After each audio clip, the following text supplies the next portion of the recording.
kicking off game week, and then we'll have stuff on Monday and Tuesday again, but turn it over to Coach. So I woke up at 4 this morning. Jarrett drove me to UNMC. I had a little surgical procedure on my ears, nothing serious. So if I can't hear you and I'm patient or I'm still loopy from the anesthesia, please forgive me. But I do want to say thank you to all that they've been working with me for a while. And just the ability to be able to connect with the people at UNMC and Nebraska Medicine, obviously for our players, but for an old guy like me too, I'm just unbelievably grateful. Just the way that they've worked around our schedule. So I just want to make sure I thank all the people that have done that. I want to make sure I say good luck to the volleyball team tonight. They start against Pitt. We did our mock game yesterday, so we took over the training table at like 4 o'clock, and Becca Alec came walking in, and she's like, "Oh, Coach, is this closed?" I'm like, "This is open for you anytime, Becca." Lifter of the year, unbelievable person, spirit. I'm such a fan of that team. And all of our teams, but that team, and so excited for them tonight. And I won't be able to go tonight, but I think my daughters have me lined up for Sunday for the Stanford game. Just want to take a moment to thank the Chiefs. This is going to be an unbelievable experience for our guys. For me, just like, hey, let's get to the game. We'll worry about the game. But being in an iconic NFL stadium, I was there. I've only been there once.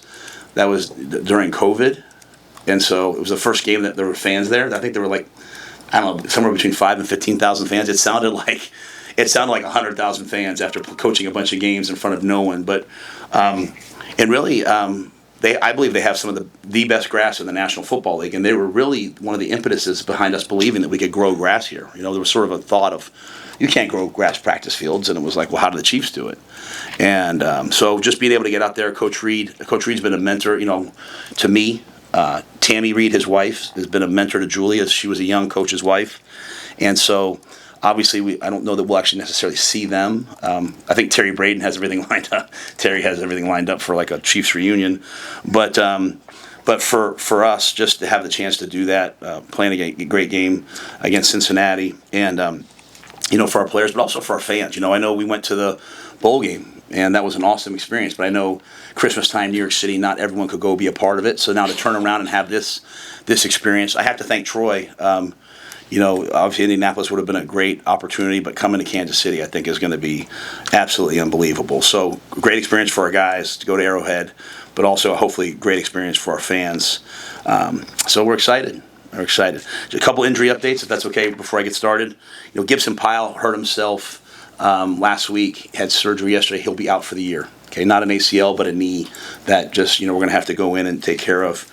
Mario Buford is right now out in the concussion protocol. We hope to have him back.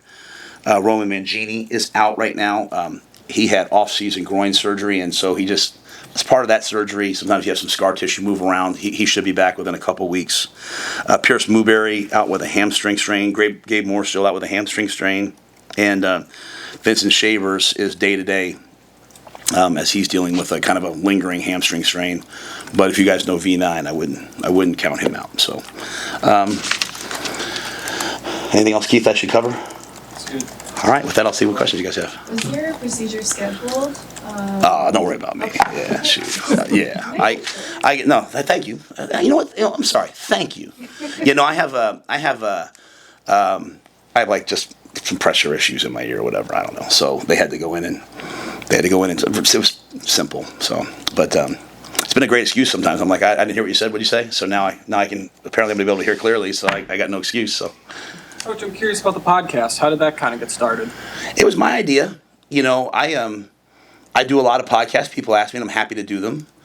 And as I started thinking about it, I'm like, well, why aren't we doing one? My goal was to have it kind of in the off season, kind of leading into the season. It just took a lot to get it going because obviously we wanted to do it right. And so it's kind of delved into this season. But this is the new world of college sports. It's like, one of my goals is to be able to do stuff with our players and hope that we can get them some NIL money from doing an interview with us. But I think nationally, I think having a brand and having people, just even yesterday, like we put that out, and I don't know. I mean, it's really hard to watch yourself. A lot of you guys do it. I don't know how you do it. Like I was just like, oh my gosh, this is terrible. But to be able to have it be Husker centric, but still touch other topics, hopefully. We can just continue to put the University of Nebraska and our football program out there for people to see. And And I think for recruits, there's, I think I've said this to you guys before. If you have not gone to that second floor, you have to go walk through it. You guys, they should schedule probably something to show these guys this. Like our ability for recruits, our ability to help you build your brand and be able to, content. These things are really important to this generation of guys, and they're really good at it. And so we took all the old football offices, right? So where I used to sit is now, offices that, for Husker Vision. And so we just think it's, an opportunity for us to go out there and, do some stuff. I already do a bunch of media stuff anyway during the week. Sometimes people don't even see. So we have to schedule out. We did a lot of stuff ahead of time. I have to schedule out probably an extra hour of the day now, one day a week to make sure we do this at a high level. I think you'll see me doing some regular, it's not ready to announce yet, but some regular mainstream media hits also.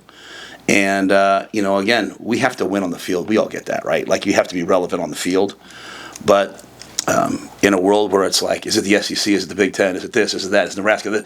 Having us out there is really, really important. And having us out there for recruits is really important. So, so that was kind of the thought. Like, hey, let's go out there and do that, and hopefully get some interesting guests and then just do it year-round. So we'll do it until... if no one watches it, then we'll cancel it. But if people watch it, then we'll do it, and I'll do the best I can with it. What concerns you most about Cincinnati's team? Like, what do you think their biggest strengths are? Well, I think Scott. First of all, Scott Satterfield's a winner, right? So, like, you go back to when he was the OC at FIU. He was with one of my best friends, Jeff Collins, and he under Mario Cristobal, and he got in there and they flipped it, right? He's someone I've known a long time because we kind of became head coaches around the same time. I've been a lot of things with him. He goes to Kentucky. He does a great job. Louisville. Goes to Louisville, does a great job. He comes here to Cincinnati, and I have a long history of Cincinnati. You go back, like, there's been a lot of people who've won a lot of games at Cincinnati. It is a place that should win. It's in a football hotbed. They have a great commitment. And then I think you look at the players, right? Sorsby's an excellent quarterback. And, in our camp, we don't really have anybody that's like him. Dylan's not a runner like him. Their ability to run speed option, run zone read, drop back and throw, attack the pocket, quarterback draws, the ability to have a running quarterback, I think, is something that we have to be really focused on. There's a lot coming out of their camp about how much they love their receivers and how excellent they are. And so we obviously haven't seen them all. Now we've gone back and watched, hey, here's La Tech film, here's Lindenwood film. We've done all the work. But, Scott, they've never not scored. And then you get into, like, their version, that Big 12 Iowa State, Coach Heacock at Iowa State really revolutionized a lot of college football. He's one of my favorite coaches. And so, Tyson Vate comes out of that tree. And so it's that 3-2 zone coverage. And they're saying they're doing some different things, but, like, that zone coverage, keep everything in front. It takes a maturity at your quarterback position. And they, Corleone, the nose tackle's elite. They brought Tawi in from Wisconsin. So they've got good players. They've got a history of winning. And a lot of things in the first game come down, as they come down like, I can't wait for the games tomorrow. Because I'm going to make a cut up and show our guys. Like, it's going to come down to special teams. It's going to come down to tackling. It's going to come down to turnovers. It's going to come down to mistakes early on. So we got the mock game last night. Probably the best mock game I've ever been a part of in terms of the level of communication, guys communicating on and off the field. So I was really pleased last night. But I think that when I think about Cincinnati, they got off to a hot start last year. And, he's coaches in, I don't know if it's year 2 or year 3. This will be year 3. Same place we were, right? You get off to a hot start, and then you have some tough losses. But the guys stuck around. They didn't all transfer out. They came back, which means they love Cincinnati. They love Coach Satterfield. And they're going to be a formidable opponent. The Big 12 is an excellent conference. And so we'll have our work cut out for us.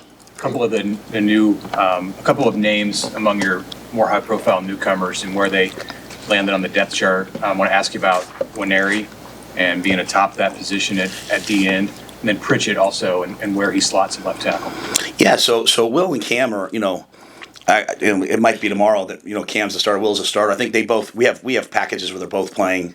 One of Cam's great gifts is his ability at 265 pounds to go inside and rush as a 3 technique. I think he's got, you go back and look 2 years ago, his sacks, a lot of them were like he retrace and make a sack. Cam's unbelievably active.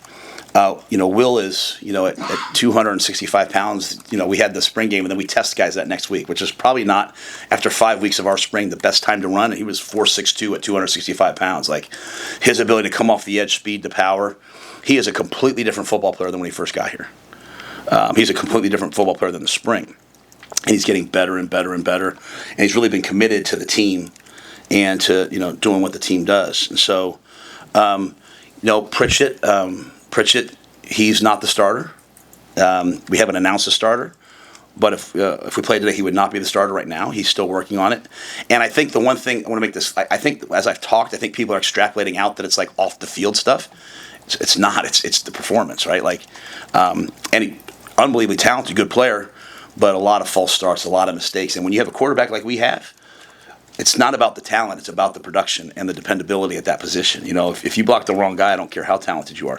I'm not saying he's blocking the wrong guy all the time. It's just where he's at right now. And so that competition will go up through the game. As you guys know, you get out there in the first game, sometimes you think someone's going to do A and they do B, and then you adjust over the first 3 games. That's why the NFL has preseason games. That's why college football, we have non-conference games. But I like Elijah very much. I like the way he's trying to get better. But we have an offensive line that is really, really good. And they demand accountability from each other, and you cannot make missed assignments. You cannot false start in the red zone. You cannot get holding penalties. And so we're just working through a lot of that football stuff right now with Elijah. But it is not, hey, this guy's a bad teammate, or this guy doesn't do this right or that right. It's none of that. He does everything we ask. It's just the dependability at that position. And I'll just say it one more time. And again, I sometimes say this for recruiting, to be quite honest. A lot of places, they have 1 protection and 3 runs. And that's not us. It would not be fair to Dylan to have 1 protection. We've got multiple things, and you have to be able to think on the fly. It's an NFL based, it's not the NFL. In the NFL, we have way more plays than we have, but it's an NFL based college offense. And so, but today, I'm hoping Elijah's better today than he was yesterday, and so we'll bring him along. But I think the number that he's way more talented than the rest of our guys is not fair to the rest of our guys. It's kind of what we deal with here sometimes. We just don't give our own guys enough credit, and we have to win enough that changes. But we have some good players playing on the offensive line. And same thing at right tackle. Like, if we played today, I think Teddy'd probably go out there as a starter, but Tyler's right on his heels. Gunner's swinging both sides. Gunner's inside. Especially with Gibby going down. Gibby was having a heck of a camp, man, pile. So, we're rotating a bunch of guys. Hey, Coach, you had TJ Lateef, number 2 at quarterback. What did you see from him to kind of ascend to that? Because I think that, I don't want to say it was a surprise, but to see him have the camp he did and kind of lock down that number 2 spot definitely jumps out. And let me say this. We get into this ball game and Jalen goes out there to play. Jalen's going to go win the football game for us. That's how we feel about Jalen. Smart, tough, competitive. TJ brings, to be quite honest, he brings an element of being dynamic running the football. So, you do get that, kind of what I talked about Sorsby, you do get that. Like, hey, things break down, he can run, he can move. He is just a really well-coached young man coming in here. The guys out at Orange Lutheran, his training, his family, they've done a great job with him. The players respect him. He's really, really smart. It's not one of those deals where we're dumbing down the offense for him. Now, his decision-making at the college football level, he hasn't played at this level yet, so there'll be some growing pains. But Jalen's right there. But I think TJ's had an unbelievably good camp. And I liked what he did in the spring, and it was very clear, hey, he's 3, and he's just ascended into that 2 spot. So, I think the sky's the limit for what TJ Lateef can do. He just wait for his opportunity, and I do like his preparation. The guys like him. I said to him the other day, we were walking, if something happened and you had to go play, and you change your preparation, that means you're not preparing hard enough right now. And I feel very good about him that wouldn't happen. He's preparing right now as if, hey, I got to be ready for my moment. So I'm excited about him. Is the kicker competition more of multiple guys being consistent, or just nobody, separating? Yeah, I think as a base rule for where we are right now, and again, we're lucky to have Brett Maher here. You have to remember now, Brett kind of came on in the middle of camp last year and kind of ascended into a full-time role. And then he wasn't even able to travel to the games with us early on last year. Ohio State, we go out there and we bang the 54-yarder. John makes those 2 kicks. It was really one of the first away games that Brett was able to travel to. And I remember, we had the ball. We had that tough call down the left sideline. And then I was like, hey, what are you guys thinking? He'll steal 5 yards. And Brett's like, yeah, he'll make it. And he went out there. So I think Brett being around has really helped the guys. I think if we went out there today, you'd probably see Kyle go out there. I think we're going to continue that through next week. I've never heard what X said before until he started saying it when he got here, the 33, 33, 34. So we're depending on Gallick, we're depending on Camden. Camden's an excellent holder. I mean, that's a thing that many people won't really notice. I wouldn't have noticed until Brett kept saying to me, like, hey, Matt, this guy's an excellent holder. X kept saying that to me. But I think all three guys have done a nice job. I think we're really consistent out to the 30-yard line. So, 48-yard field goal. Once we get outside there, we're still working through all that. We went out there last night. The wind was blowing, and we made big kicks last night, and both guys did. So Johnny Holt's still coming off that injury. Tristan's still coming off that injury, and so I think getting confidence in their legs too is an important piece of this. What have you seen from sort of the guys who are on the second line in the secondary? Rex Guthrie to be in the position he is, Caleb Benning, the depth you have going into the season there. Yeah, I'm gonna keep it very real. Rex Guthrie is a Big Ten starter at safety, and as soon as he decides he believes that, he's going to be excellent. It just has to play. And when he starts playing, he's a 4'4", 4'5" kid. He got into Princeton and Harvard. He's smart. He likes football. He's just young. He had a I think was it the first game of his senior year? The guys covered recruiting where he broke his leg in the first game of his senior year. So much so that I remember his coaches called and they're like, hey, we understand you guys are probably going to pull it. I'm like, no, I'm not going to pull it. Like, it's still okay to do things the old school way where you honor your word. And, but I say that to say, like, he's been, like, working his way back, right? Like, so, like, when you have your legs snapped like that, it's hard to go out there and throw your body in the piles. And I've seen that from him. So I'm really excited about Rex. I think at the corner positions, like, I think Amari Sanders is a FBS starter, four-star. He's a guy that started football late, so he's kind of coming into his own. Jeremiah Charles is probably the best athlete on the field when he's out there. I mean, the guy scored points in the Big Ten track meet, and he's bigger, stronger. Going back to UNMC, like, they went and did some studies on him and found they did some procedures so that he could eat a little bit more and start putting on some weight. And I love where Jeremiah's at. We've talked about Jameer Khan. Jameer backing up Malcolm. I think he can go out there in the second series and take reps, and no one would blink. We wouldn't say, "Oh, we better play this." He's a competitor. Caleb is an excellent football player. He's kind of like the old school. Like, anybody ever know Chip Hilton? If I say Chip Hilton, does anybody know who Chip Hilton is? Claire B. Damn. Great. Yes, sir. So great old books about Chip Hilton and three sport athletes back in the 50s and 60s. My grandfather used to give me the books. But, like, that was Caleb. He's playing point guard on the basketball team. He's, he can play tailback. He can play what. There's sometimes, we'll watch him like, man, he looks like a tailback out there. It looks like his dad out there. I never saw his dad play, but, so I'm assuming, he tells me he's good, so I'm assuming he was good. So that's a joke. But Caleb's really, really smart. I think the biggest thing with Caleb is, again, they're just young players, right? Like, getting into the football shape to be able to run and hit all day and fly around, and then, striking and making the plays. But, Caleb got into the bowl game, and he went out there and just competed. Down that last drive, like, we got some guys hurt, and Caleb went out there and played well. Donovan Jones is a starter in my mind. It's just, where he is. And so we have some different packages. So I think you'll see Donovan play a ton. And when he plays at a high level. So I don't know if I'm forgetting anyone there. Is there anyone I'm forgetting that you want me to talk about? So, like, that line, the challenge we've had, and even the guys behind him is like, hey, you have really 4 to 5 seniors starting.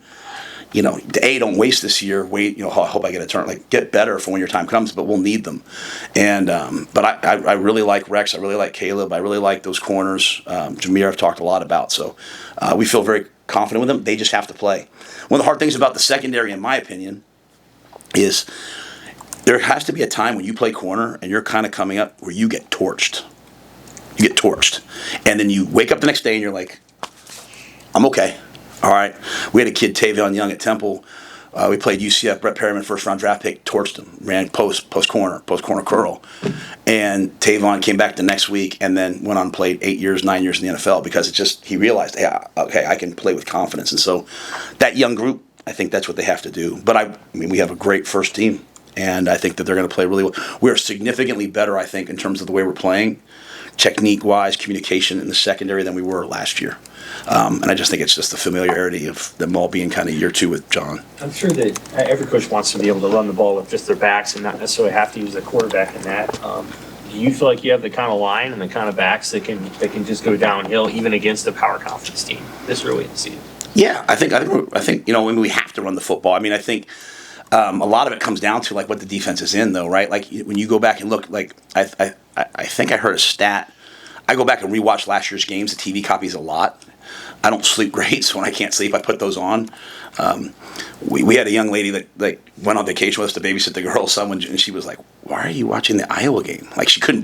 She was like, "That seems like a miserable way to spend your vacation." And I'm like, "Yeah, you don't watch the past to shame yourself. You do it to learn, right?" So I watched that a lot, and I think in one of the games they said something like, "Hey, we were one of the most blitzed teams."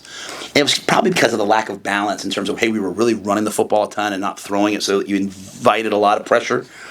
So I think the biggest difference for us though now, Sam, is like if you are going to bring a ton of pressure, like we have some runs we like versus that, but we're not going to run the ball into unknown boxes all the time. We can attack that in the passing game, and I think a lot of that's just purely Dylan, right? Because what's the other way to do it? You go like this, clap, you look to the sideline. What's the call? Oh, it's two. Well, I mean that's kind of an antiquated way to play football now with the headsets and all that. So we have a quarterback that. He can see where we're in. Danny gives him a ton of freedom. We can get to the right play call. But in terms of just moving people, you never know till you get out there. And this will be as formidable a front seven as we're going to see. I mean, the Corleone kid is fantastic. I mean, that's like Dana was talking about. They played him at Houston, and like the first play of the game, he knocked the center back, put him on his back, and the kid didn't play the rest of the year. So I mean, this is a big time football player. The linebackers can run; they're physical, and the scheme is a really difficult scheme. It's a scheme that if you don't go against all the time, can be really hard because the angles.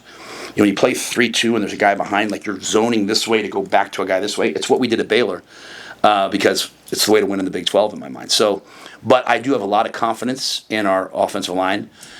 Growing confidence. We have some really athletic tight ends who are really wideouts. They've got to get in there. They've got to block. You know what I mean? They've got to block these guys. And I think Emmett's had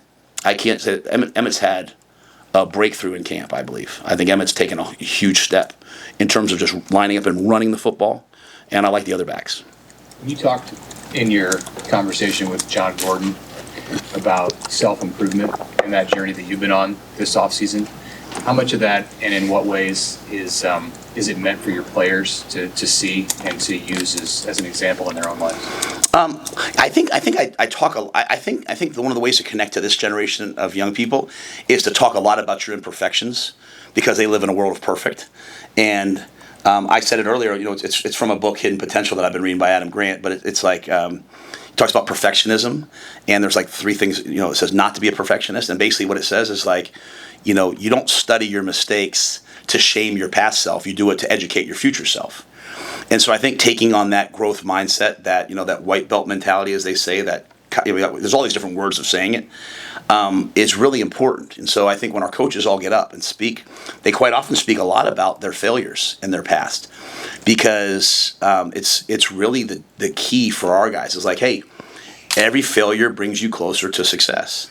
So for me, I'm not savvy enough as a podcaster to be thinking like, hey, my player, Like I'm honestly in that moment probably talking when I get up here, as I'm sometimes speaking to the team, sometimes, but I just think that's who and what we're going to be. We're still one of the youngest teams in the Big Ten, and so like our D line is going to grow into who they are. Who you see next Thursday night better not be who they are in 2 months.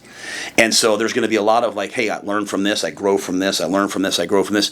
For me, it's unique. Like I have Dana Holgerson on my staff, and he's running the offense. Does he need me in there with him every day? Hey, I think we should know. Now, do I still have to be the head coach and have an overall vision? Yes, but it's even like talking about practice schedules, even talking about like, hey, what to do this week. Having someone that brings truth to power and I really respect has helped me like rethink everything. Like, don't do this because that's what we've done. John Butler's smarter guys I've been around, right? So like talking with him. So I think it's all those things maybe. But every year, Mitch, I go into the team. I say, this is what I think we need to do better, and I always tell the staff, this is what I have to do better this year. Like even even in my relationship with the officials, like. Getting on the Big Ten officials has not helped us in 2 years. We haven't got the benefit of the doubt very often, and so it's like, all right, well, maybe we'll take a slightly different tack this year, because I still always want the players. I feel like when the head coach fights for the players or the officials, the players are quiet and they don't say a lot to the officials. Like if you watch our team, you've never seen a player start arguing with the official. It's always me, but I think like I'm always evaluating that. I'm always evaluating the analytics. I'm always evaluating our decision making, right? Like it's always a conundrum. It might be still the medicine, but I'm in a very honest state right now. Like here's a very difficult decision for me. I think Archie's going to be an unbelievable pooch punter. So you need to get 4th and 6 at your 48-yard line going in. And if you like your defense, right, 4th and 4, and the analytics say, hey, it's your call. Do you pooch him down there? Because you say, hey, I have this unbelievable punter, and when you have the ball inside the 10, usually the defense scores before the offense. Or do you say, hey, I've got Dylan, I put the ball in his hands. And so I've sometimes gone back and forth on those things. And so I think a lot of it is making decisions and then going back and looking at them. So, but I think I try very hard with the team to always be like, hey, guys, I do not have this figured out. I do not have it figured out. And I think that my willingness to do that in my 13th year of this is probably the one thing that connects me to the guys more than anything else, because I wouldn't have done that at Temple. I'd have been like, shut up, I got it figured out, even though deep down inside I was crying on the inside. So When did Matt? you shift that perspective? I just think it's growth. I think we all just kind of grow, right? Like, I think when I came back to college football, I recognized, as I was watching the young men, especially post-COVID, like coming into the NFL, I saw a lot of guys that were like, I just thought were like mired in like fear of failure and doubt. I think that, you read Pete Carroll's book, Win Forever. So he talks about everything he does, preparation, competition, is all to help us go play the way we're capable of and not be beholden to, fear, doubt, fear of failure, fear of what people say. I tell the guys all the time, like when I played, like if I had, I didn't play a ton, but if I made a bad play on the punt team or kickoff return team, I was like, oh, Jay's gonna rip me on Monday when I walk in there. Gosh. And so I was like, all right, well, let's go to the party, guys. I'm gonna get my tail chewed. Now it's like the kids walk in and I literally have to say to them, like, hey, don't go look at your phones at halftime. Don't go look at your phones before you come up and do the like, because it's just instant feedback and not always real happy is right here. And so it's just a different world. You can't complain about like, oh, this isn't fair. It's just the other team has to deal with it too. But I think just having a different level of empathy and a different level of understanding. I think it was in that podcast. Was it in this podcast that I said talk about these questions I ask my son sometimes, like I read that like, and I asked my son and I hey, what's something I don't understand about your generation? And I did it to my daughters, and it's really, really interesting the things I hear. So I then take it back to our players, and it all stems from me. Like my first year at Temple, we went to Idaho and we lost, and I was so freaking pissed. We were 0-4. 0-3, but our guys were walking in. I remember Sharif Finch, who played a long time in the NFL. He was like walking in, and he was kind of like this, and I was like, we're not sheep, we're lions. I'm getting ready to give this like, you get your heads up. And Bryant was there, and Bryant at the time was, I don't know, he's 20 now, he's probably 8, 7, I don't know the exact year. And Bryant came walking by, he had this exact same demeanor as Sharif, and I was like, don't be the enemy, be the good guy. Like, hey, we'll learn from this, we'll come back. And so I think as a coach, when you have older kids and you start seeing the things your kids deal with, you start extrapolating that back to your players. And so I just think it's a growth process. Maybe I'm maturing. Maybe it's empathy. You have to be careful, though. I also have seen some coaches at my age start to become like too grandfatherly, and then you don't have high expectations. Like, we're going to have high expectations and high standards. But I also want to have a sense of understanding as well.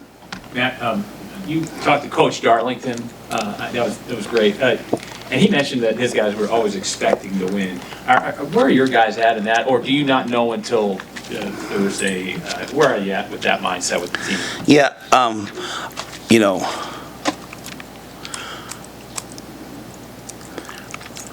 they had won so much, and you walked into a culture of winning.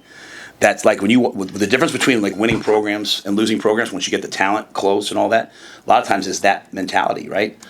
Now, when you're on a winning program, I'm sure Coach Osborne would tell you, like, and Coach Paterno would tell us, like, you're always battling, like, expecting to win versus hubris, versus bravado. So there's always, like, this slippery slope that you're balancing, kind of always bringing the guys back down. That's why they say great coaches, like, they water seedlings and they prune overgrown trees, right? Like, when the team's confident, you're kind of constantly bringing them back into this realm of, like, humble confidence where you respect your opponent, but you don't fear them. that is the place that we're at, right? Do you go in expecting to win or hoping to win? And that's our job. It's once you flip that, things flip. If we're being honest, now you need players who have that level of expectation. Like Ja'Cory Barney, I can tell you this: Ja'Cory Barney doesn't go in there like nervous, like I don't know if we're going to win. Like he goes in there expecting to win. I think the biggest piece is like getting guys to stop thinking about winning and start thinking about playing to a standard. Ron always tells a story, Ron Brown, about one of his first years here, and they went and played UCLA, and I think they won the game, but they had 5 turnovers, and he was in the locker room celebrating, and the older coaches, the Milt Tenopers and those guys were like, what are you doing? This is not what we do. It wasn't about winning the football game. It was about the standard level with which we play. Those are the things that we preach. At some point, they have to just go into action, right? So, I'm always very hesitant when people talk about, we expected to win, we sometimes romanticize the things that happened in our past. Like, we all, I don't care who you are. You go out in the field, I'm walking out in the field, there's going to be a knot in my stomach, like, oh, geez, because that's what lets you know it's worth doing. So what lets you know that this is worth, there's a lot on the line here. But I will say this, I think our team's where they are mentally and the growth they've made is outstanding. I think we have a ton of winners. One of my coaching maxims I'll say all the time is find the winners and get them on the field. Don't find the talented guys, find the winners.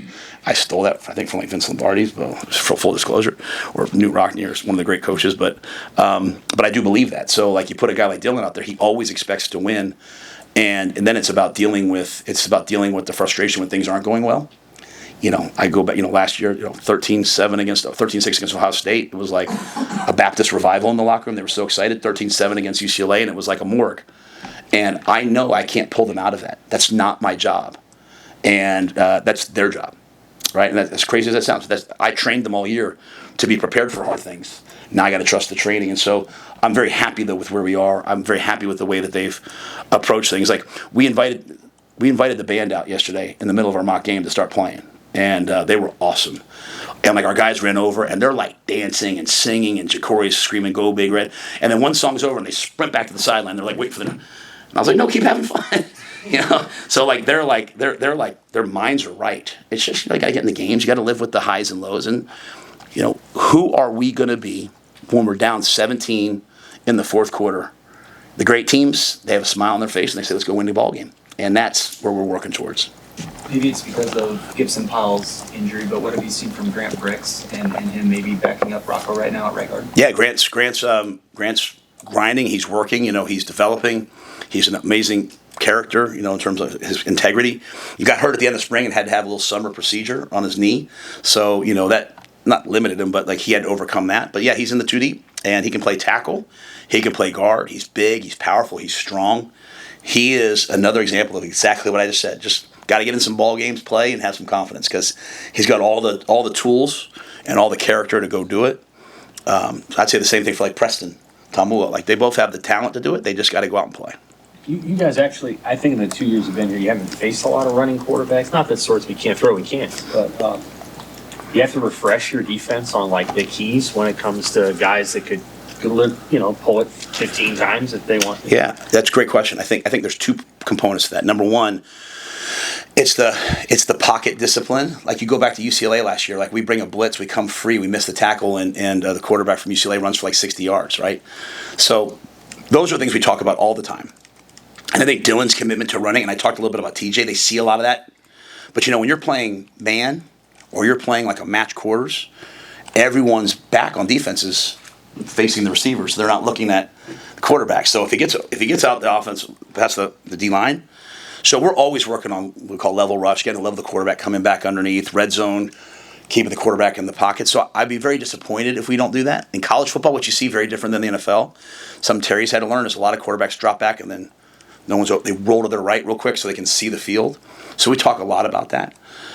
It's the other part. It's the speed options, like who has the quarterback, who has the pitch. It's the zone reads, like, hey, we have movement. Who do you have? Those are the things that like they're not seeing a lot from us in practice. And then you get to weeks like this, you have to really be prepared for it. And I think as you look ahead to us, and I'm not looking ahead, but like to your point, there's not like you're sitting here facing 4 or 5 Big 12 spread option teams. So it's not, it's just, hey, this is a Cincinnati thing, and it's a credit to Sorsby because like he can RPO you. He can drop back and throw it. He can drop back and run, and then he can do the design run game. So you're seeing the total picture from him. Hey, Coach, the travel route, how do you go about it for this game? Are there limits? How many guys do you take down Wednesday, and then can you bring the rest of the guys down on Yeah, Thursday? I think it's important for our team.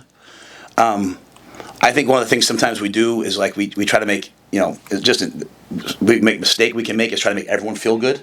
And I do think they have to have a sense of like, hey, here's where I am. Like, you need to know like, hey, I'm not on the travel roster, or I am, so that you can fight your way back. You can know exactly where you stand. Coaches tell players exactly how they feel about them on game day. How much you play is what he thinks, right? So I wanted us to be unbelievably honest. So 74 is the Big Ten limit. We'll probably get to like 80, especially with some injuries. And then on game day, we're going to bring down the rest of the team. Now, there's a couple guys, like we've been trying to figure out, like Bly Hill, Gage Stanger. These guys are on crutches, and I know they want to come. But those guys will come down on the day of the game. Every guy on our team has worked really hard. I'd like them all to be there and have this experience.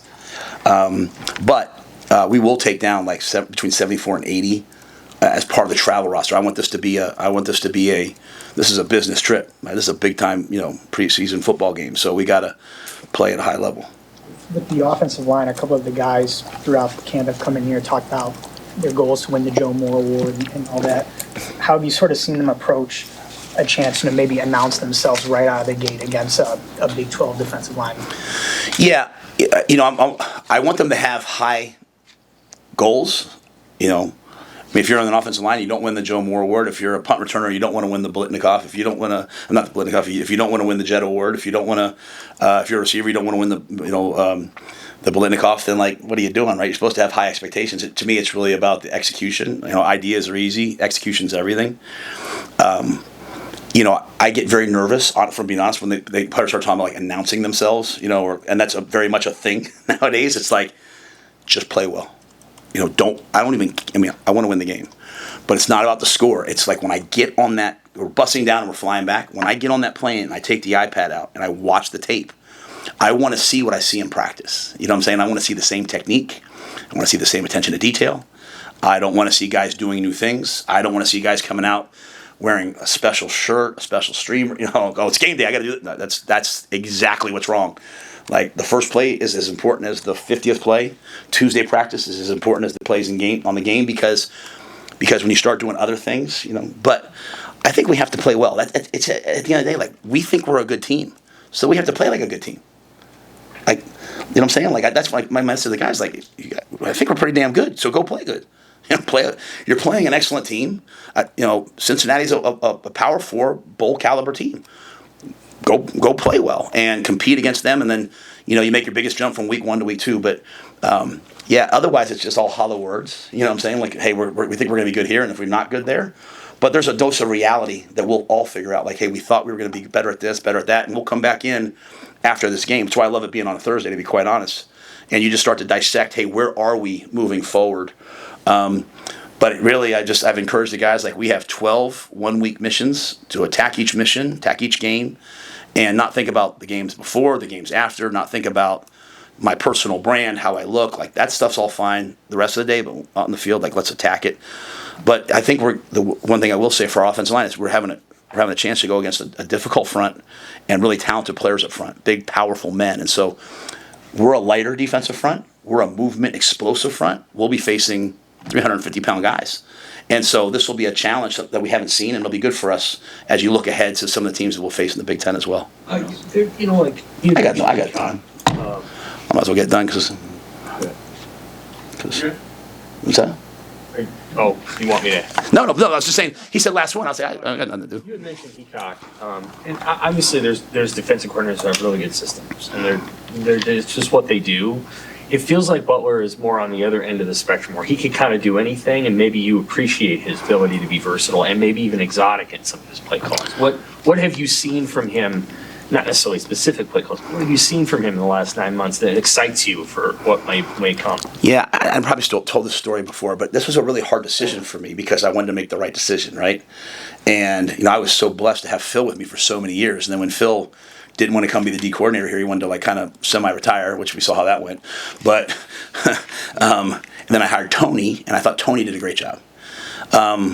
But then I thought about, John, and it was like, I remember Sierra coming to me and being like, Coach, I've learned so much football from this guy that I never knew. So it's not just about the tech, it's just the football that I learned. You think about what John had to do last year. Like, he got the job in like July and had to learn. And Tony Tony would go into a game, he might call a defense in a game that we hadn't practiced in 4 weeks. And he just expected you to know it. So now try to coach that position, and you're like, well, we're called auto attack gray. Oh my gosh! And so I thought that John just showed how smart he was. John grew up he's a quarters based guy. That's what they did in Buffalo, and that's not really who I want to be, just from a philosophical perspective. And so he's adjusted, and he's been brilliant in that. So I think he could coach anything. To your point, he was a great. I first met John. He was one of the top special teams coordinators in the country. He was at South Carolina. He was coming up, and he wanted to get out of that world. But I just think he's really, really smart, and he's really, really adaptable. I think the hardest thing probably for him is just adapting to the college game. Who they are as a freshman is not who they are as juniors, and that's not really the NFL. The NFL, like, you are who you are. And so he's just adapting to that, and I think he's done a great job of that. With the mobility factor with Sorsby, and you mentioned TJ being dynamic in that way, are you relying more on him to give you that look in practice of what Sorsby can be, or is it a mix between him and Jalen? So when we go over, we do like trade, which is like 1s versus 2s. We do 1s versus 3s. So like all those guys get reps. So TJ gets reps. Marcos has had a really good camp. Marcos has excelled. He's made growth as a quarterback. If we get to Marcos in a game, he's going to play well. So Marcos gets reps. Jalen gets reps, and Jalen played safety. He can run too. So all those guys, I think, have done a nice job. We try to break the practice up. So, like, hey, we need more balls thrown in this period. Let's make it more of a 7-on-7 period. Hey, we need to work on caging the quarterback. Let's make it, a live period. We'll thud the quarterbacks this week. We'll have them in blue jerseys, and we're hitting the quarterbacks. Not Dylan, but like TJ and those guys, they won't get tackled, but they'll get hit. Because I think that is a hard skill to translate from preseason, right? Like, you're in preseason, and you beat somebody clean on the O-line, and you literally like take 2 steps and veer to the left. Because you don't want to get yelled at by Coach Braden, and all of a sudden now you got to go in there, you got to hit a quarterback that ducks or whatever. So I think that's always something to keep an eye on. I think in the first couple games, but we'll use all those quarterbacks to get that done. And Luke Longvold's a really good athlete too. Luke does a nice job for us over there. Can you speak to the offseason? I mean, this is a big moment for everybody, and reflect on the extra practices for the bowl games. Guys working out on their own, team meetings. I mean, it's just a grueling process, and now we're here. Well, yeah, I think the bowl game was, I'm hoping that the questions I'm getting at the end of this year, next year, are like, hey, what was the turning point? And I'm hoping that we've turned, right? If it's like, hey, what do we need to do moving forward? I'll be like, dang, I haven't gotten it done. So I'm hoping we say, hey, what was the turning point? And I really believe it was post-portal, the guys going to New York City. As uncomfortable as even that was in terms of like, hey, if we would have gone to a bowl game in Florida or somewhere else where like maybe like the fans would have been everywhere and the families would have been easier for, like, a lot of the families, like, they were staying like an hour away and coming into the city. So it kind of turned into like a sequestered, like, it's just kind of us, an hour bus ride to Fordham, we were reflecting on it yesterday, going to the 9/11 memorial. I've never been more proud of a team because, I remember Ty Robinson. I think he was the only guy alive when 9/11 happened, and that was a very special moment for me. There was people that I knew that had passed away. People that there was a Father Michael Judge who was like really important to Julie and her family when her sister died on TW 800, and like seeing his name was like emotional. So like that was an emotional moment for people like me, and seeing the solemn nature and the respect our players had there and the community. I was like, I like this team. I've said it a couple of times. I didn't always like the team last year. I loved them, but I didn't always like them. It wasn't always a fun day walking in the building. And I loved the team.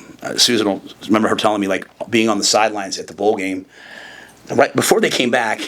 So it was kind of in a moment where we kind of had the game in control. And I remember her saying, Ty and Nash being like, this is so much fun because everyone's here wants to be here. And so I think that was the turning point. Like going up and practicing, on Joe Moglia Field at Fordham and being in the snow. And so I think that was the turning point. Phil does a speech to the guys. It's like, in a football game, I forget the time. It was like 6 minutes a game that you play, like, and it's like on defense. And he calculated the offseason, and it's at least 540 hours of practice and meetings that you put in to be able to go do like 6 minutes of football. And it's just, like a game and like throughout the year. So there's a lot of investment. What I'm excited about is they've done it. They've worked hard. They've worked really hard this training camp. There's a lot of things that we talked about, belief and confidence, that are the next phase. But even yesterday, there was an issue with a player, and they're like, he was late for the players only meeting. And I was like, what was the player? It wasn't like they came to, like used to be, most times they're like, hey, Coach Rhule, can we have a players only meeting? Dylan just called, hey, we're having a players only meeting. And so what does that mean? It means that there's an investment, there's a caring factor. When I say it's hard to play here, it's hard, the expectations that we have, I say that in a very proud way. I want the guys to feel pride about what we do. And then when, they talk to Ty or whoever, and they come back and they say we're more prepared than the other guys, I want them to feel that. Now we just have to go and have that pride show up on game day, and by playing well. Anyone else? All right, thank you guys for everything during preseason. Appreciate you guys.